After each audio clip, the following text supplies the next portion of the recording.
नमस्कार दोस्तों, मैं हूं अनूप श्रीवास्तव और आप देख रहे हैं मेरा चैनल। दोस्तों, एक बार फिर से प्रधानमंत्री नरेंद्र मोदी बिहार के दौरे पर हैं। जी हां, इस बार वो बिहार के शाहाबाद जिले में, शाहाबाद का मतलब कि शाहाबाद जिला तो अब नहीं है, वो 4 जिलों में बढ़ चुका है, भोजपुर, रोहतास, बक्सर और कैमूर में। लेकिन वहां उनका दौरा प्रस्तावित है 30 मई को। आज इस वीडियो में हम इसी के बारे में बात करेंगे, प्रधानमंत्री नरेंद्र मोदी के बिहार के दौरे के बारे में। और हमारे साथ मौजूद हैं बातचीत करने के लिए सुमित जी, जो प्रवक्ता है भारतीय जनता पार्टी के। सुमित जी, बहुत बहुत स्वागत है आपका हमारे यूपी न्यूज़ 9 चैनल में। सुमित जी, सबसे पहले तो हमारे दर्शकों को ये बता दीजिए कि प्रधानमंत्री जी का प्रोग्राम क्या है और कब है, कैसे है, किस तरह से है। देखिए, देश के यशस्वी प्रधानमंत्री आदरणीय नरेंद्र मोदी जी का आगमन बिहार की शाहाबाद की धरती पर हो रहा है और शाहाबाद की धरती पर ये लगभग 25 तारीख को प्रस्तावित है। और मेरा स्पष्ट रूप से मानना है कि और पूरा बिहार इस बात को जानता है, जिन्होंने भी प्रधानमंत्री नरेंद्र मोदी जी के कार्यकाल को देखा है, उनके बिहार आगमन की जो उनकी स्ट्रेटेजी रही है उसको रीड किया है, उनको बहुत अच्छे से पता है कि प्रधानमंत्री नरेंद्र मोदी जी ने सबसे पहले बिहार को विभिन्न क्षेत्रों में विभाजित करके और उन क्षेत्रों के विकास के लिए लगातार काम किया। सबसे पहले तो मिथिलांचल के क्षेत्र को मूल रूप से आप देखेंगे कि सबसे पहले जो बिहार को 50,000 करोड़ रुपए का पैकेज दिया गया विगत कुछ माह पहले, और उसके बाद आप देखेंगे कि मिथिलांचल क्षेत्र में 50,000 हेक्टेयर भूमि पर कार्य करने वाले मखाना किसानों को सम्राट करने के लिए उनकी जो आर्थिक स्थिति है उसको सुदृढ़ करने के लिए। और खास करके एक चीज और बताना चाहूंगा कि जो मिथिला का क्षेत्र है, उस मिथिला के क्षेत्र में जो दरभंगा और मधुबनी जैसे जो क्षेत्र है, वहां पे महिलाएं जो हमारी बहनें हैं वो मूल रूप से कहीं ना कहीं उद्यमी के रूप में कई कई क्षेत्रों में लगी हुई। चाहे आप देखेंगे कि लघु एवं कुटीर उद्योगों को प्रश्रय देते हुए जहां पे आप अचार उद्योग की बात करें या फिर कला संस्कृति में मिथिला चित्रकला पेंटिंग की बात करें, इसके अलावा जो महिला उद्यमी योजना के तहत बिहार में सरस मेला का आयोजन किया जाता है, जिसमें महिलाओं को ही स्टॉल लगाने की आजादी प्रदान की जाती है, जिसमें ज्यादातर मिथिलांचल से क्षेत्र से आने वाली महिलाएं हैं। अभी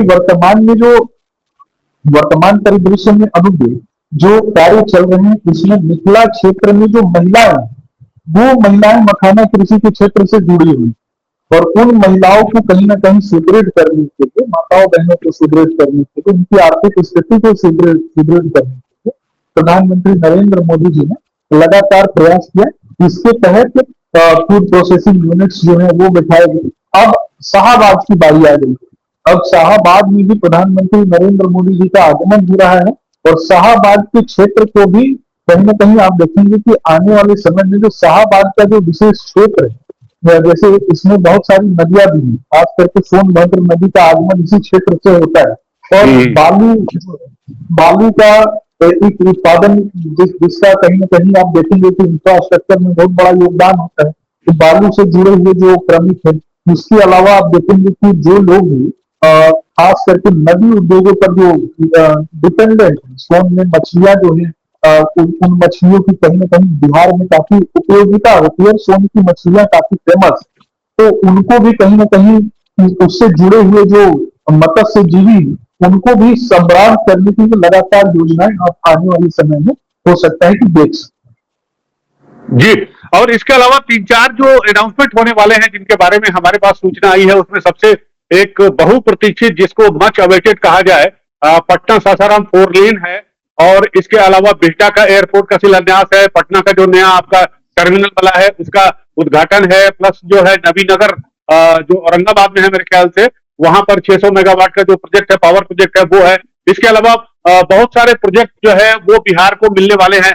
तो ये माना जाए सुमित जी कि आने वाले दिनों में जो है, जब प्रधानमंत्री का जो दौरा होता जाएगा, क्योंकि बिहार जो है, बिहार को तमाम तरह के प्रोजेक्ट मिलेंगे, तमाम तरह के आर्थिक प्रगति के रास्ते खुलेंगे।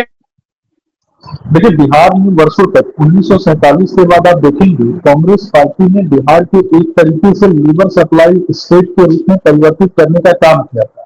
हालांकि बिहार के मजदूरों ने जहां भी बिहार देश के प्रत्येक कोने में जहां भी बिहार के लोग गए, प्राथमिक द्वितीयक तृतीयक सेक्टर में जब आप चीजों को विभाजित करके देखेंगे ना, तो बिहार के लोग खास करके कृषि उद्योग से सीधा टर्शियरी सेक्टर के सबसे न्यूनतम पायदान अर्थात सेवा क्षेत्र का जो सबसे न्यूनतम पायदान होता है उस पे चले गए थे। तो सब आज से ठीक लगभग 10 वर्ष पहले हमने बिहार में लघु एवं कुटीर उद्योगों की स्थापना को लेकर के लगातार प्रयास किए, जिसके अंतर्गत आप देखेंगे कि हमारे जो भी मंत्रीजन हैं उन लोगों ने लगातार इस दिशा में, आप भागलपुर के परिदृश्य में चर्चा करें जहां शिल्प उद्योग को वो बढ़ाने के लिए हमने काम किया। इसके अलावा जिन क्षेत्रों में खास करके जो महत्वपूर्ण प्रोडक्ट्स होते हैं उनको जीआई इंडेक्स प्रदान करने का काम किया।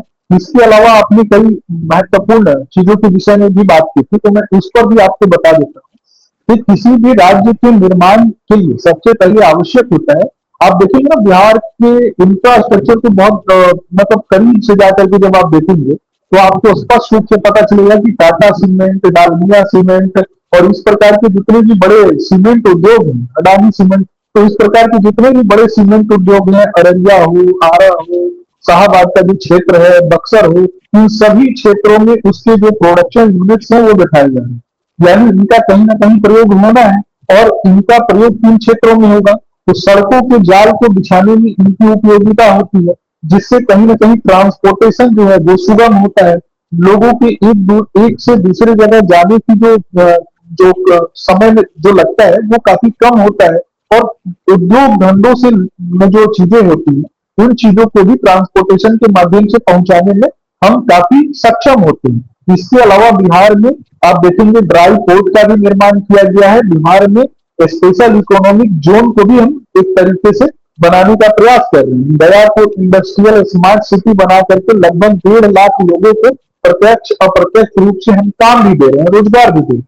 तो आने वाले समय में प्रधानमंत्री नरेंद्र मोदी ने तो पूरे बिहार के, जो बिहार के लोगों ने पूरे दुनिया के लिए किया, जो बिहार के लोगों ने पूरे देश के लोगों के लिए किया, आज वो समय है कि प्रधानमंत्री नरेंद्र मोदी बिहार के लोगों को उनका मेहनताना एक तरीके से रिपे कर रहे हैं कि बिहार के जो लोग हैं वो कहीं ना कहीं बिहार की भी उन्नति में उनका योगदान हो, साथ में जो आर्थिक स्थिति जो है उनकी सुदृढ़ हो और आर्थिक कारणों से जो बिहार की समृद्धि रुक गई थी उसमें कोई रुकावट ना हो, पुल पुलियों का निर्माण हो। और कहना चाहूंगा अनुज जी, योजनाएं बहुत सारी हैं, तो हो सकता है कि कहीं जो मैं भूल जाऊं, लेकिन मैं आपको एक छोटी सी बात और बताना चाहूंगा कि पटना पूरे दुनिया में आप देखेंगे ना, खास करके पूरे दुनिया के परिदृश्य में देखेंगे, जिसके विषय में जहां तक मुझे जानकारी है पहली ऐसी परियोजना है मरीन ड्राइव की परियोजना, जो कि नदी के समानांतर लगभग 22 किलोमीटर की ये परियोजना, जिस परियोजना को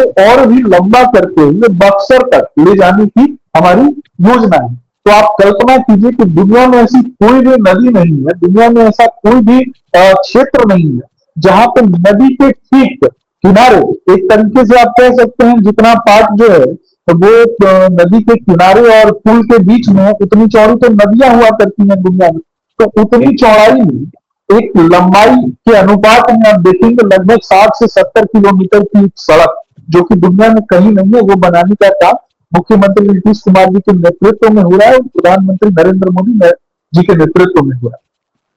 जी सुमित जी, मैं आपको बताना चाहूंगा और अपने दर्शकों को भी कि मैं भी आरा से ही बिलोंग करता हूं। पटना में भी मेरा घर है, पटना से मेरा बराबर जुड़ाव रहा है। मेरी जन्मभूमि बिहार है, कर्म भूमि उत्तर प्रदेश है और मैरीन ड्राइव जिसका आपने जिक्र किया वो मैंने अभी देखा है, मैंने उस पर गया हूं और निश्चित रूप से वो बहुत ही सराहनीय कार्य है अगर कम से कम बिहार सरकार या नीतीश सरकार की बात की जाए तो। और आपने बताया कि अब इसका एक्सटेंशन जो है वो बक्सर तक हो रहा है, तो ये एक बड़ी बात होगी कम से कम बिहार के वासियों के लिए। लेकिन मैं थोड़ा सा विषय परिवर्तन करना चाहूंगा और मैं ये पूछना चाहता हूं कि क्या जो ये शाहबाद का दौरा है, प्रधानमंत्री का दौरा, विपक्ष का कहना है कि चूंकि पिछले लोकसभा चुनाव में आपका प्रदर्शन यानी एनडीए का प्रदर्शन शाहबाद इलाके में जो 4 जिले हैं, कैमूर, रोहतास, बक्सर और भोजपुर, उसमें आशातीत आपको सफलता नहीं मिली। आपके एक कद्दावर नेता आरके सिंह भी आरा से हार गए। तो क्या इस बार जो है एनडीए की नजर या एनडीए का फोकस जो है शाहबाद है, इसलिए प्रधानमंत्री का यह दौरा जो वहां पर रखा गया है? देखिए अनुज जी, मैं सिर्फ इतना पूछना चाहता हूँ आपसे, आपके माध्यम से विपक्ष से पूछना चाहता हूँ कि विपक्ष पहले जब 2014 के चुनाव हुए उसके बाद राहुल गांधी और प्रियंका गांधी, और 2014 के बाद आप देखेंगे 2019 के भी जो चुनाव, उसमें कांग्रेस बहुत सारे लोकसभा सीटों पर हार गई।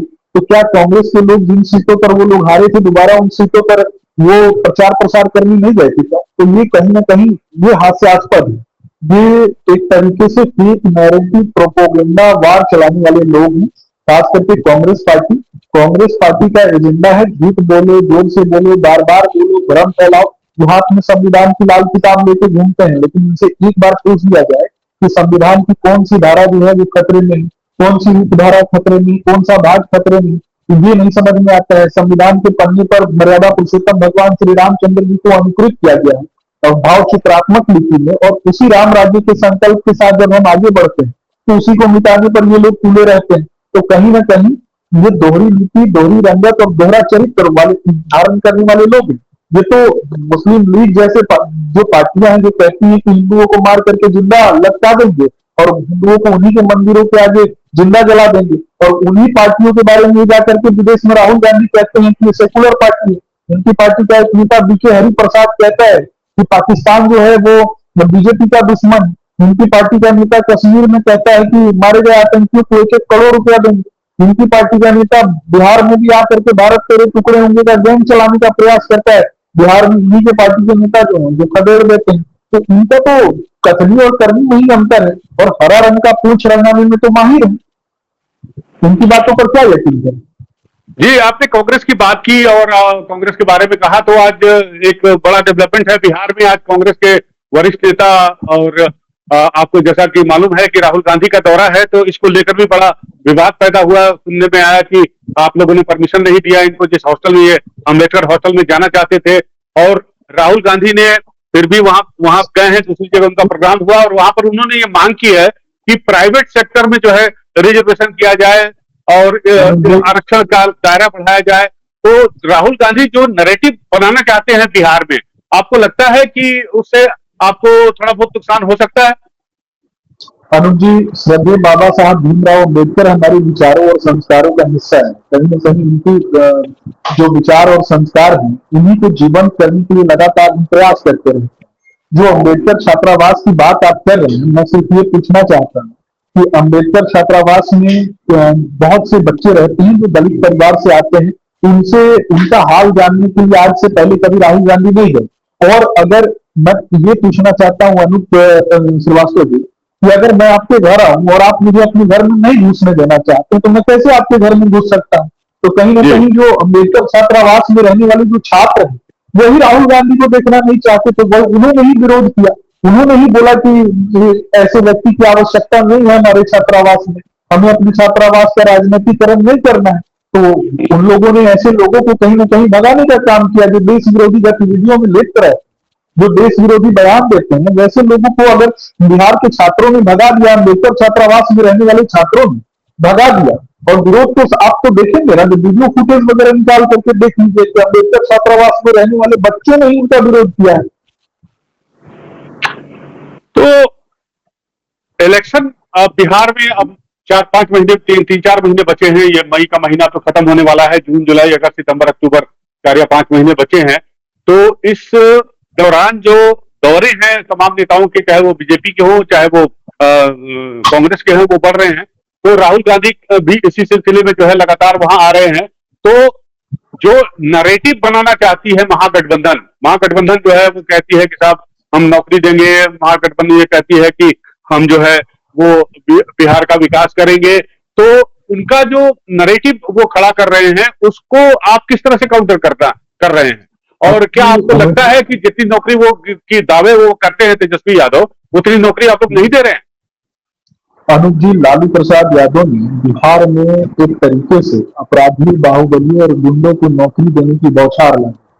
अपराधियों को और बाहुबलियों को, गुंडों को समेट करके गैंग्स ऑफ राष्ट्रीय जनता दल, गैंग्स ऑफ गुंडा राज चलाने का काम किया, जिसमें संगठित अपराधकर्ताओं की एक टीम थी। जिले जिले में, प्रत्येक जिले में जो सबसे बड़ा गुंडा था, बाहुबली था, वैसे ही व्यक्ति को उन्होंने चुना और साहबुद्दीन जैसे गुंडों को और एक तरीके से वोट बैंक के ठेकेदारों को उन्होंने आगे बढ़ा दिया। अब जब यादव समाज से जिसका वोट लेने के लिए वो हमेशा छटपटाए रहे, जब नेता चुनने की बात हुई तो उन्होंने अपने 8वीं फेल और 9वीं फेल पुत्रों को स्थान प्रदान कर दिया, लेकिन जब कभी भी प्रतिनिधित्व देने की बात हुई तो उन्होंने बिहार की युवाओं को प्रतिनिधित्व नहीं दिया, यादव परिवार से आने वाले युवाओं को प्रतिनिधित्व नहीं दिया, हरियाणा से ला करके संजय यादव को राज्यसभा में भेज दिया।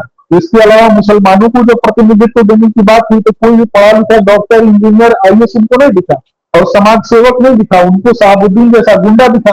तो कहीं ना कहीं इससे उनके कैरेक्टर का विरोधाभासी चरित्र स्पष्ट रूप से दिखाई देता है। अनुज श्रीवास्तव जी, आप सीनियर जर्नलिस्ट हैं, आप एक बात बताइए कि एज ए सीनियर जर्नलिस्ट कहीं ना कहीं और एक सामान्य व्यक्ति, एक रिक्शा चलाने वाला व्यक्ति, एक ठेला चलाने वाला व्यक्ति, एक गरीब व्यक्ति, वो भी चाहता है कि उसके बच्चे जो है कहीं ना कहीं पढ़ लिख कर समाज में उसका नाम रोशन करे और शिक्षित समाज का हिस्सा बने।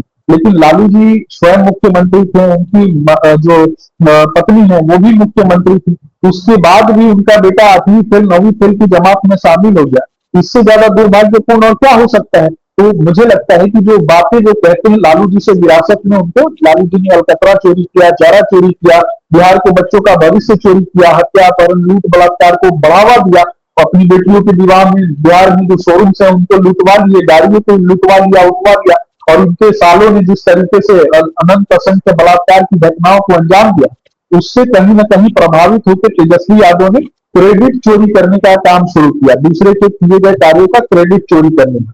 तो मुझे लगता है कि बिहार में, आपको मैंने सीधा एग्जांपल दे दिया ना कि गया में इंडस्ट्रियल कॉरिडोर बना रहे हैं, इंडस्ट्रियल स्मार्ट सिटी बना रहे हैं, तो 1.5 लाख नौकरी तो प्रत्यक्ष रूप से वहां प्रदान कर रहे हैं। और बिहार वो राज्य है जिसने पूरे एक साल में सबसे ज्यादा सरकारी नौकरी दी है, शिक्षकों को नौकरी दिए हैं, बीपीएससी के माध्यम से नौकरी दिया है, इंफ्रास्ट्रक्चर डेवलपमेंट के माध्यम से न जाने कितने टेंडर्स बिहार में निकले हैं, पुल पुलियों के निर्माण में हजारों लाखों करोड़ों लोग कार्यरत हैं।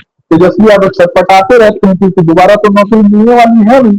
तो ये हरा पका टूटा हुआ युवा कैसा होता है उसको परिभाषित करते हैं, और बिहार की युवा कहीं ना कहीं जो बिहार को आगे बढ़ाने वाले हैं, बिहार को गौरवशाली इतिहास जो है विक्रमशिला और नालंदा का उस तक पहुंचाने वाले हैं, वो कहीं ना कहीं ऐसे लोगों को देखते हैं तो उनका मजाक उड़ाते हैं। तेजस्वी यादव बिहार में मजाक के पात्र बन चुके। नहीं, बिल्कुल आपने ठीक कहा। तो हमारा एक सवाल ये भी उठता है कि अभी आपकी पार्टी की तरफ से कल एक वीडियो जारी हुआ है, उस वीडियो में जो लालू प्रसाद का शासन काल था और जिस तरह के आरोप उन पर लगे हैं या जिस तरह के आरोप उन पर प्रथम दृष्टया सिद्ध हुए हैं, उसको लेकर ये पूरा वीडियो था।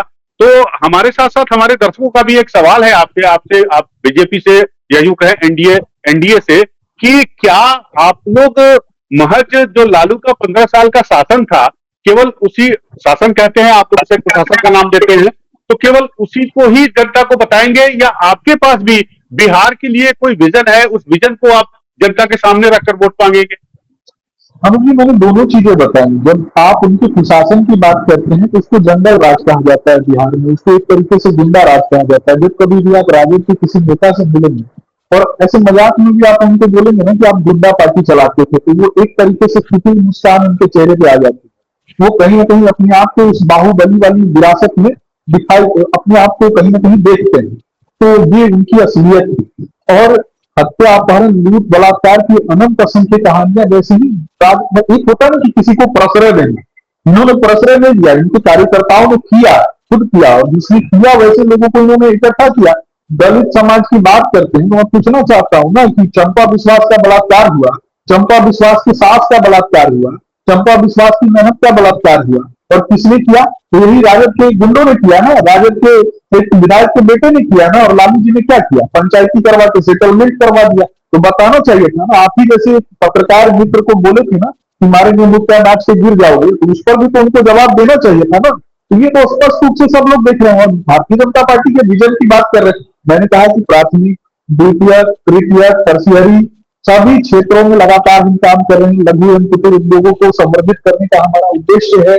हमने ड्राई पोर्ट बनाया है, ड्राई पोर्ट के माध्यम से हम उद्योग धंधों को संवर्धित करने का प्रयास कर रहे हैं।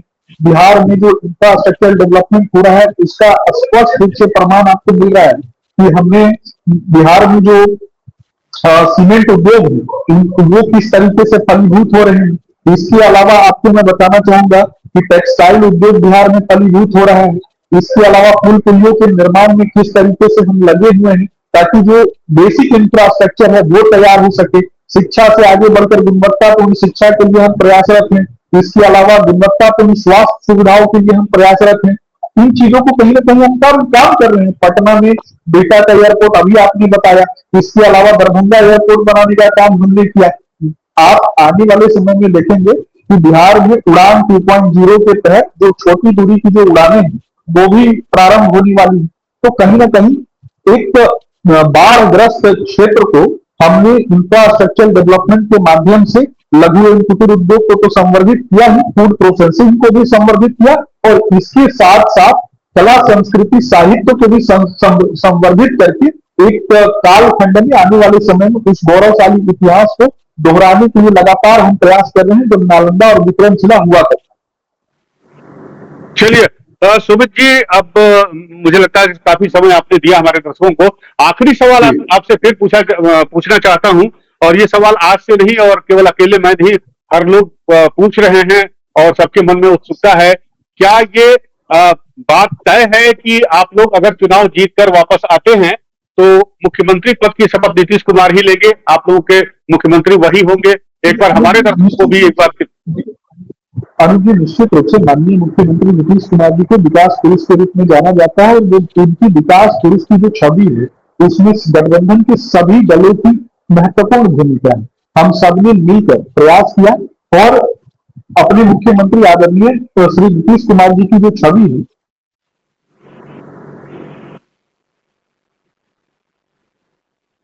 छवि को कहीं ना कहीं समाज के सामने और भी बेहतर बनाने की कोशिश की।